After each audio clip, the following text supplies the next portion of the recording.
to a short story written and narrated by Professor Pranesh Kumar, VIT University.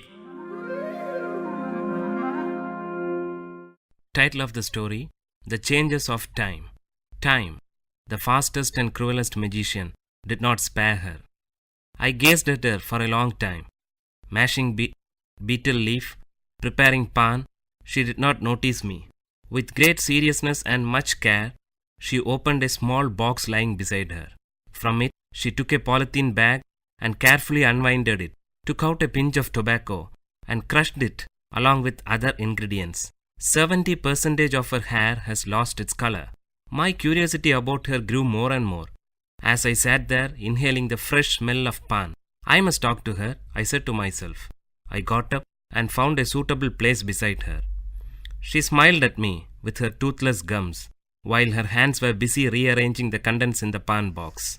The skin of her arm seemed coarse like the epidermis of an old tamarind tree. She herself was like an old tree that had witnessed many springs and summers. Dressed in a white saree and without a blouse, she looked like a typical old woman from South Tamil Nadu. Each time she moved her head, her heavy pampadums, these are nothing but ornaments meant for the ear, moved to and fro rhythmically. She must not have felt the unease, used as she was to those two pampadums from her early teens. They were huge pieces of gold ornament, different shapes, cubes, circles, triangles, and horseshoes closely packed with the usual wax stuffing. She could often be seen seated on the veranda of that old house with tiled roof. Nobody knew her name. People called her member's wife since her husband became a panchayat member. Being the senior most person in the area, people from the surrounding area called her great-grandma in respect. She lived with her younger son's family. We both gazed at each other until I broke the ice by asking her about the tattoo on her arms. She had tattooed the picture of a peacock across her biceps.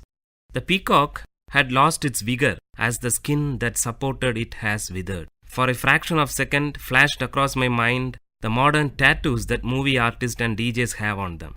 I asked her the intention behind her tattooing and why a peacock. She opened her mouth carefully, holding her head upwards so that the pan from her mouth did not spill. Son, while we live, we earn many things and lose many things. But we can never take anything to the grave except this tattoo. She stressed that none could snatch it away from her. Saying this, she carefully spat out the pan juice. I was taken aback by the philosophical attitude she had for a simple tattoo. Her immediate and sharp answer was impressive, but her reply to my next question was only a stale smile. It was about her age. Might be she did not know her exact age, or she did not wish to reveal it.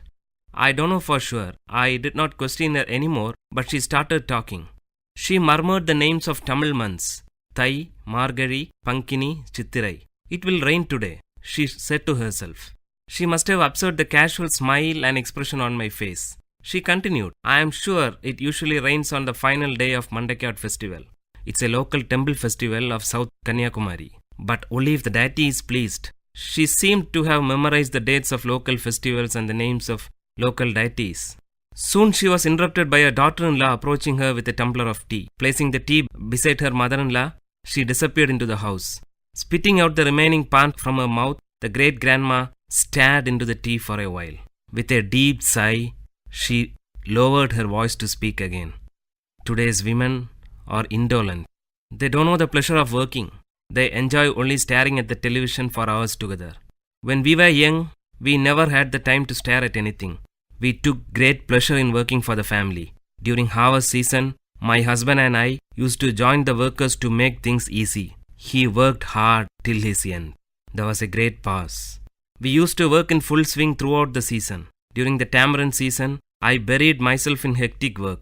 Shelling the tamarind was my prime job then. My daughter and younger brother shared the work with me.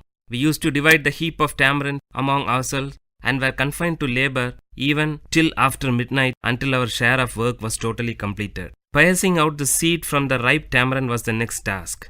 Our happiness knew no bounds since the work was completed in the midst of the heaps of mangoes and jackfruit and other festive eatings. Hearing this from her, I said to myself that she is not aware of the multi-dimensional task that today's women handle. So much for the joys of an uncluttered childhood, she continued. Apart from all this, I had the regular task of preparing palm jaggery from palm juice. Early in the morning before dawn, palm tree climbers would collect palm juice from the small pots tied to the treetop. Those climbers would howl and shriek from the treetop to convey the message that their work was done. As soon as he received the signal, my younger brother would run to collect the juice and bring it home. It would be brought ice cold. I boiled it using dried leaves and finally prepared palm jaggery. During the peak season, we might even get 30 cakes a day. That was our prime source of income. Now all those things have become a matter of past. She sighed nostalgically. When great-grandma narrated these mundane events, I could visualize them in my mind. I said to myself, she is grieving over a lost culture. This culture must have been prevailed some 75 to 80 years back, roughly in the 1930s. Today, her granddaughter is working for a leading multinational IT company in Chennai. The sharp contrast from palm jaggery to an IT company shouts out loud that change is inevitable. Before she could continue, someone called out to me from behind. It was my friend for whom I had been waiting. We usually played cricket with a few others in a large ground behind the great-grandma's house. The match must have begun and I had to join them. I shook my head to her, telling that I had to leave. Her eyes wore a pathetic expression to convey, "Wait, I have more to say." But her lips remained silent.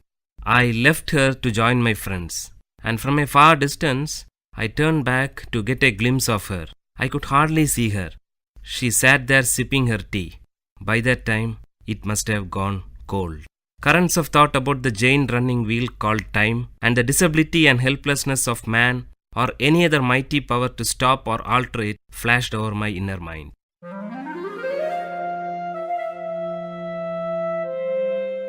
Dear listeners, you had listened to a short story written and narrated by Professor Pranesh Kumar, VIT University, in VIT Community Radio 90.8.